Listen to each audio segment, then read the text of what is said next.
Hey, Queens, and welcome to the Q Chat, the official podcast of Go Queen, where we have real conversations to inspire healing, growth, and purpose. I'm your host, Shronda Armstrong, founder of Go Queen magazine. Through my work, I help women develop purpose-driven brands that align with their truth, their voice, and their vision. Whether it's through media, branding, or storytelling, I'm all about helping queens shine unapologetically. Here on the Q Chat, we talk about all things self-love, mental health, entrepreneurship, and what it means to walk boldly in your purpose. Thanks again for tuning in, and I'm always here to remind you to go love yourself. She's a queen about her business, working hard on a mission. Head high, purpose driven, crown on, never tilted. Go queen.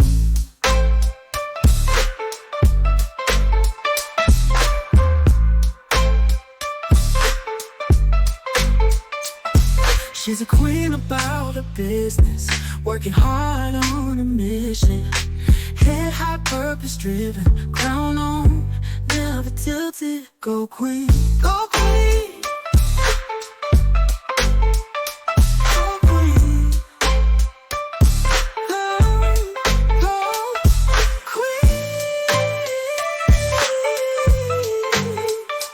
Go queen. Watch me while I walk in my tea and full stilettos. Can't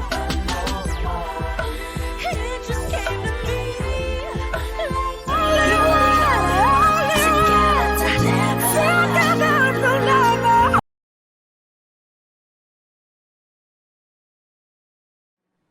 So thank you all for joining another episode of the Q Chat podcast.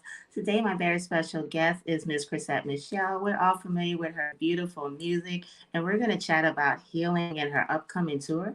So I'm excited to speak with her about the new Soft Life Inner Circle Wellness Tour. So how are you doing today? I'm good. How are you? I'm doing great. I'm so excited to speak with you. So I wanted to dive in and get some information regarding this upcoming tour. I have heard about it, and it sounds like it's gonna be something really special and different. So I just wanted to hear how you thought to come up with this amazing new venture. Sure. So we get to kind of hang out and do fun things on the road pretty much for a living. And so you kind of like pay attention to what people are asking you for at the merch booth. That's kind of like where it goes down. And the merch booth is like the DM of touring. And so people get to ask you questions, tell you what they need. And so sometimes I'm thinking to myself, guys, you came to a concert. This is, as much as I want this to be a therapy session, we got to go. So this time I said, you know what, why don't we have the whole entire tour feel like the backstage moment, feel like that merch moment where we're up close and personal and kind of enjoying each other's company. So this is intimate, it's small, there's yoga, there's food, there's some acoustic music, and there's a live teaching / Q&A at the end. I did read about that, how you're going to have the vegan organic harvest, which I think is awesome. So, what inspired you as well? Because I know like you're deep into spirituality and just living the soft life, which is something that a lot of women of color are talking about right now. And I know you said it goes down in the merch booth, but I know it has to be a lot to decide to offer that way of life to your listeners. How important is it for you to not only cater to your listeners, but to also show them a different way of life and healing? Yeah, when you listen to the lyrics of so much of the music that us artists write, you kind of hear a lifestyle, but because you're singing it, you kind of don't always put two and two together. Oh, they actually do that thing. Do you know what I mean? Jill Scott woke up this morning and made her some scrambled eggs. She might actually make eggs from time to time. So Mhm. when I said I'm high above the drama, walking in my 10-foot stilettos, I meant it. So a lot of times there's little innuendos that we add to the music. And, as we begin to see maybe a disconnect between what society or the world kind of thinks of us versus what we're actually saying, we kind of try and figure out, okay, what's another way for me to say this? So this is just another way for me to say things that I've been saying for a long time. Softness has always been a thing. I know it's a really cool trending topic right now, and I love the trending topic, but softness has always been a thing. Softening the heart space has always been a good idea. And so I'm just kind of magnifying that truth. That's awesome. What cities do you have in mind for your tour? Yeah, so we're going to 13 cities. It'll be Mhm. Chicago, Detroit, Brooklyn will be in, Houston, Dallas, Los Angeles, San Francisco, Charlotte, Philadelphia. Let's see, who did I miss? I think there's one or two more that I didn't have on the top of my head. But yeah, it'll be 13 cities. You can find out what cities will be in also at thesoftLifeCircle.com. So tickets are up now at thesoftLifeCircle.com. Okay, awesome. I want to ask you about your musical journeys. I know you've been out for quite some time. Do you think your style has changed over this time frame? What do you think you've picked up? Because I know we all progress with time. So, would you say your musical style has progressed over the years? And if so, how would you describe it now as opposed to when you first started out? Sure, this next album and these next singles will definitely have more of an Americana slash soul feel. I've always had soulful music. I've always sang R&B also, but the soulful sound will take kind of front and center. So songs from my past, kind of like "Best of Me" or "Love Is You" or "Your Joy" about my father and myself. The music takes on that kind of a feel rather than maybe like a couple of forevers and "If I Have My Way." So I've always had like a very wide span of sounds, and so this time around I'm streamlining it to my singer songwriter style, if you will. Hmm. Hmm. So I know with your past albums, the titles were very powerful. I Am, Better, Epiphany. I feel like that could be maybe you were giving us some hints too of things that may have been going on in your life as well. If you had to describe this new chapter of your life, like I said, very powerful, I Am, Better, Epiphany, how would you describe the journey that you're on now? um I'm thinking about how those albums were named versus how this album is named. Hmm. But these particular titles and songs and title tracks and this particular era of who I am is one who's softened to life. Life can be really tough. It can throw you lots of different blows, and I hear people say that a lot. And I experience life, but I don't experience it from a "that was hard" space. I experience it more from a "that's interesting" space. And so to me, that's what softness is. It's everything doesn't have to be labeled in order to be understood. Sometimes you can just watch, you can learn, um, you don't have to evaluate everything. So so when things are really ugly or you know rough, give it a second. Softness is about giving those moments another minute before you decide what life is. Otherwise, we'll be responding in a fear based space. We'll be responding in a fear based mind.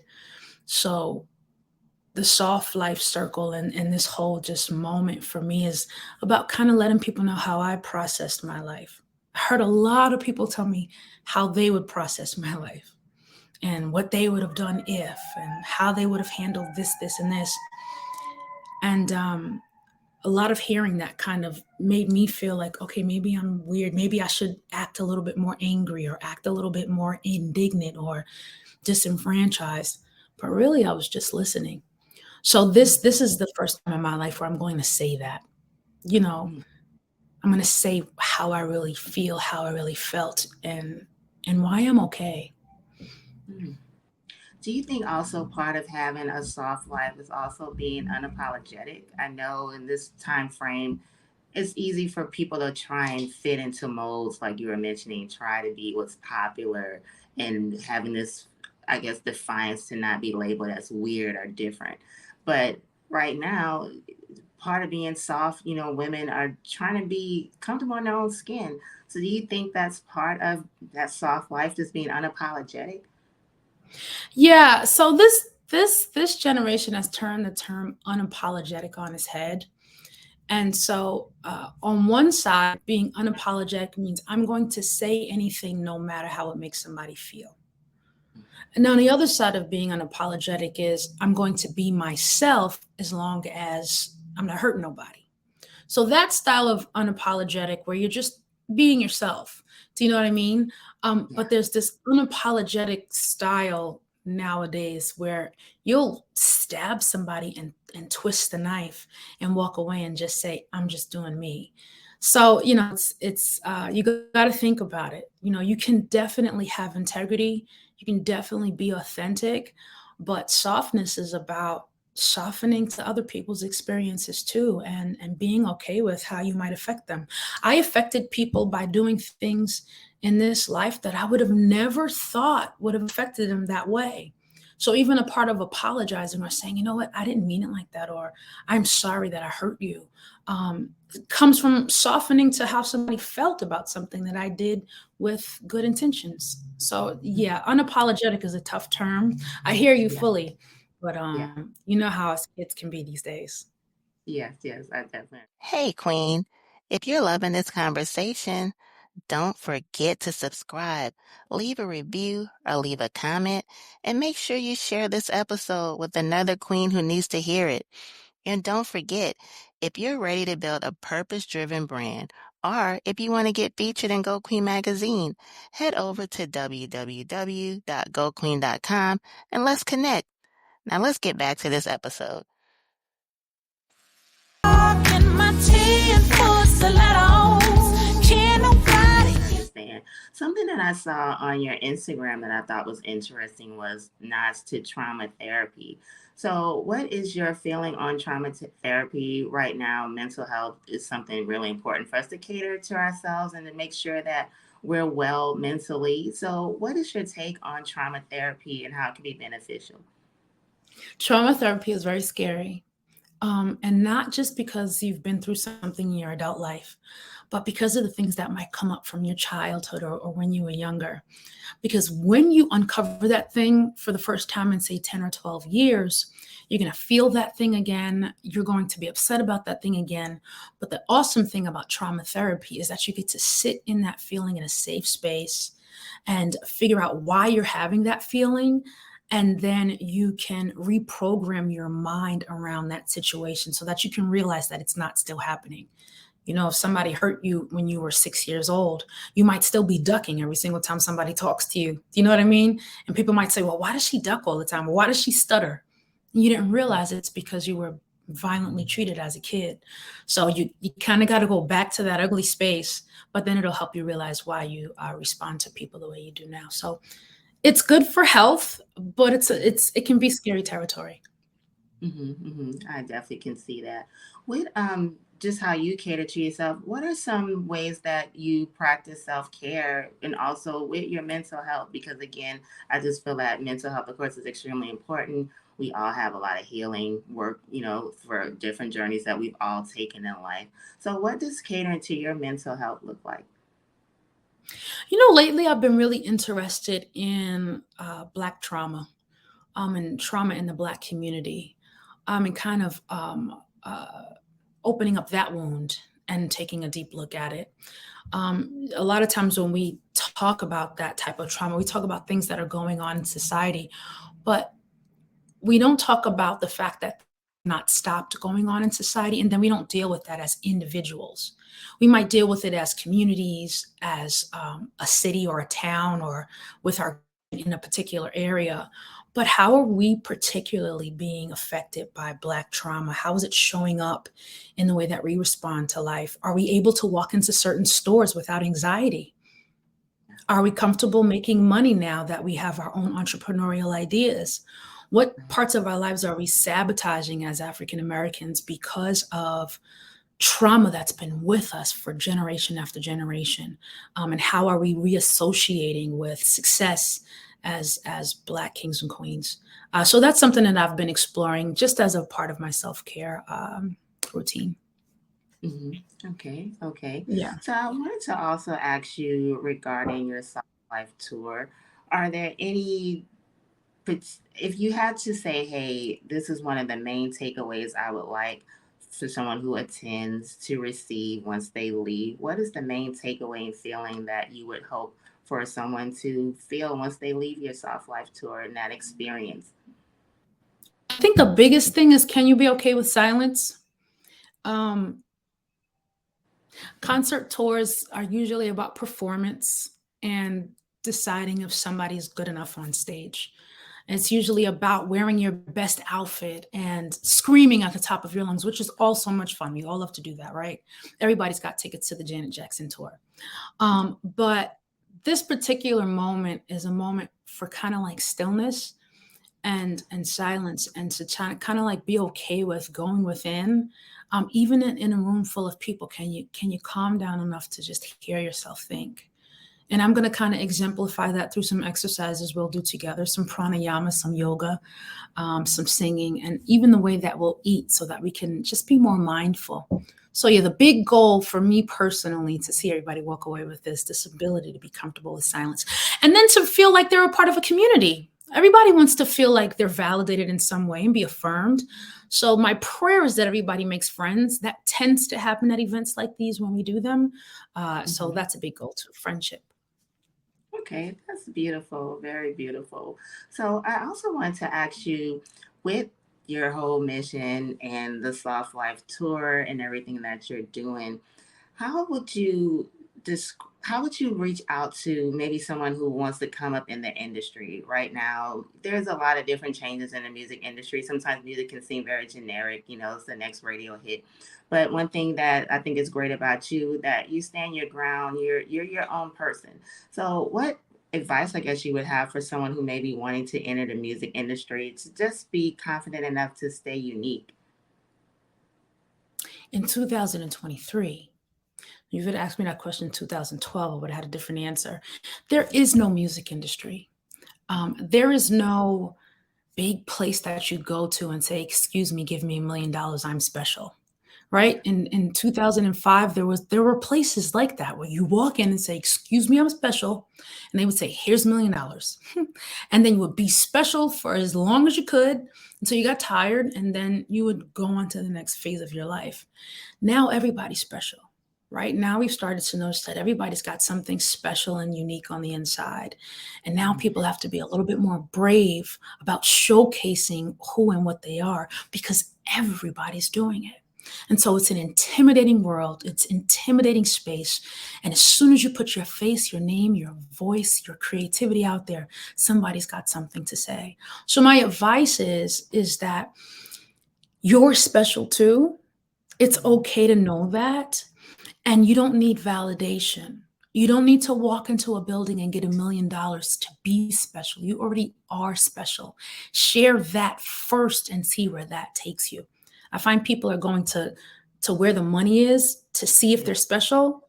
And I advise people to go where their people are to see if they're special. Where are the people? Where is your audience? Mm. Yes, I love it. I love it. So one thing that I read about you that I saw also in some of your past interviews, you mentioned that you were born on a pew. So I wanted to ask you about your spirituality and how important it's been in your life. And what role has it played for you? Longevity is something else. And like I said, there's a lot of this world is enough, sometimes to drain people. And we need to seek that light, how we can stay positive, how we can maintain our light. So, how has spirituality still played a role in your life? I was so broken when I wrote that song. It was called Out of Control.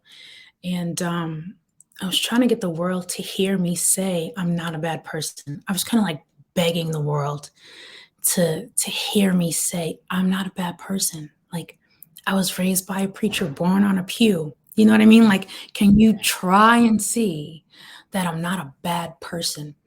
And so when I realized that not only could I not prove whether or not I was a good person, but that I didn't need to, my spirituality became the center of my life for real. It was already who I was, but my affirmation, my validation literally came from the God that I serve and from believing what he says about me. Because so many people had so many other things to say opposite of what he thought. So I realized that there was no lyric, There was no melody. There was no production that could prove to people that I had a good heart. Only God would know. And so when I stopped trying to prove to people and share with people that I'm enough or that I'm good or that I'm okay or that I'm nice, I began to believe it for myself. And this whole need to perform, this whole desire to perform to make people feel good and happy, it left.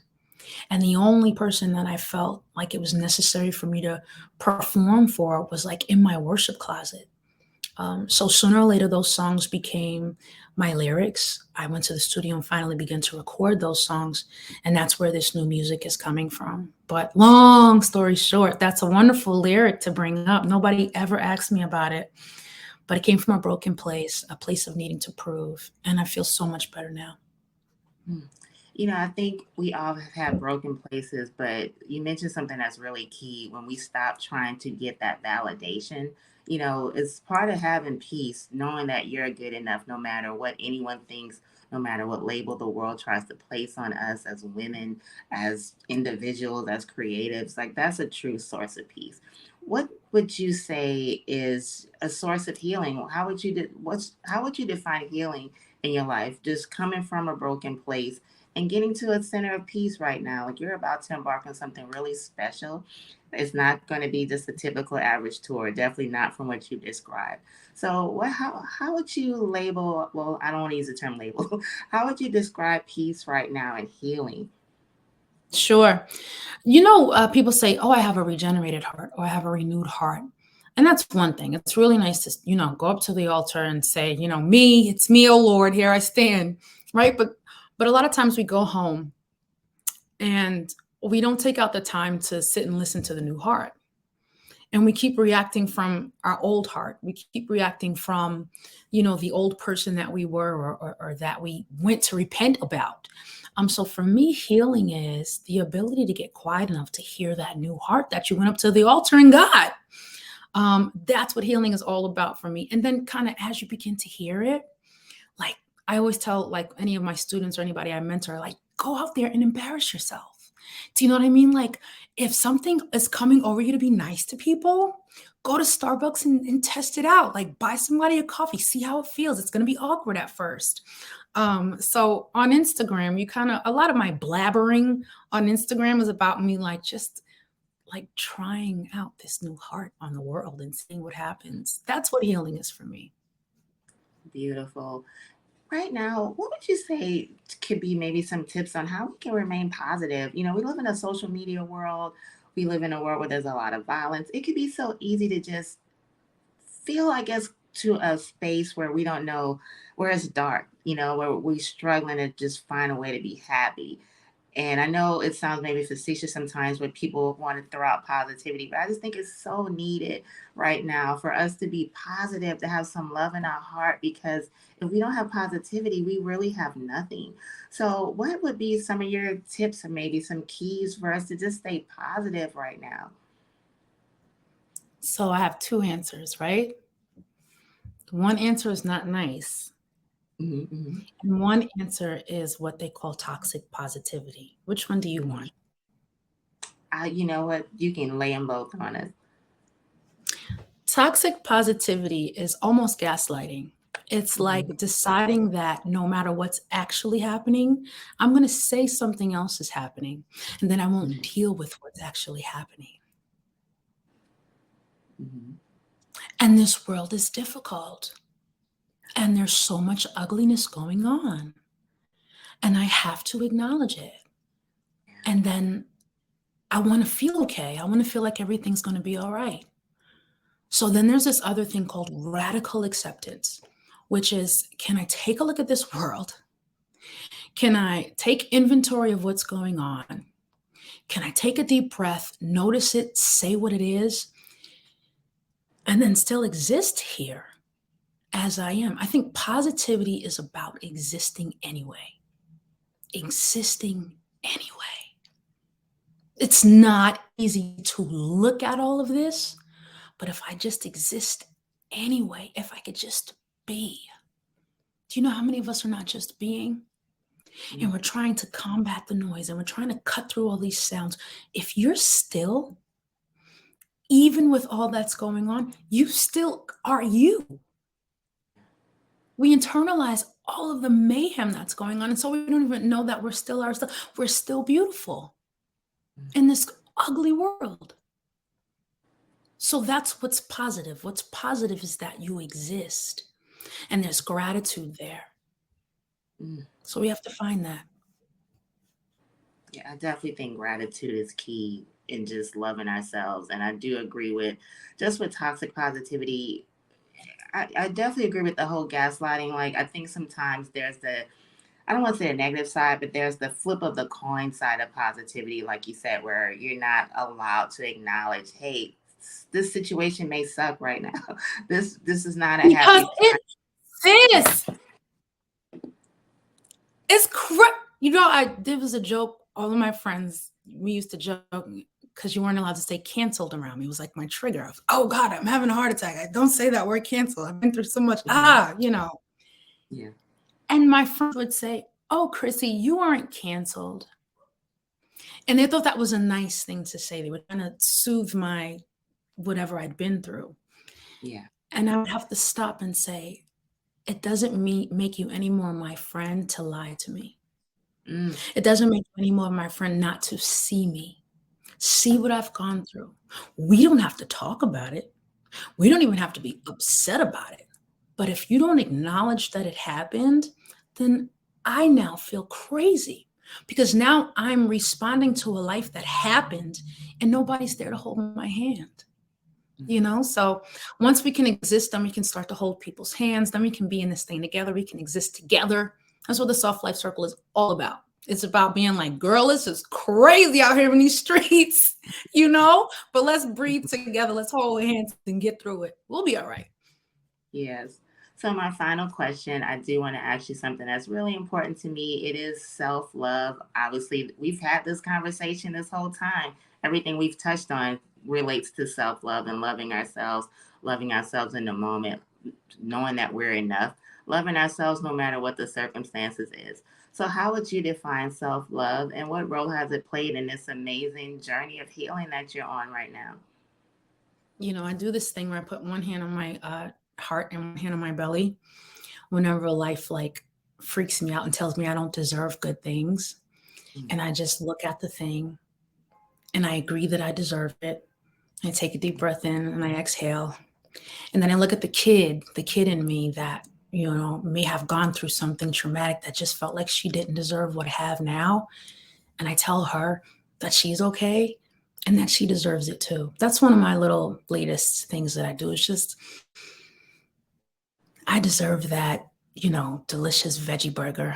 And then I might look at the little kid and say, I know you were a chubby kid in school and you got made fun of. You're okay now. You made it. Enjoy your cheeseburger. You know, like just, I take little moments like that out all the time and I just feel this overwhelming sense of guilt or shame. Like, it's okay. You can have it. Mm.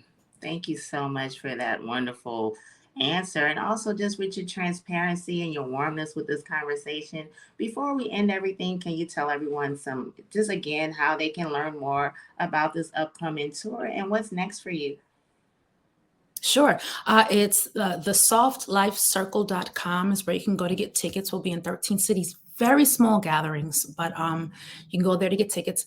On Mother's Day, we relaunch Medi by Chrisette Michele, my online boutique, which is all soft, girly, kind of like this.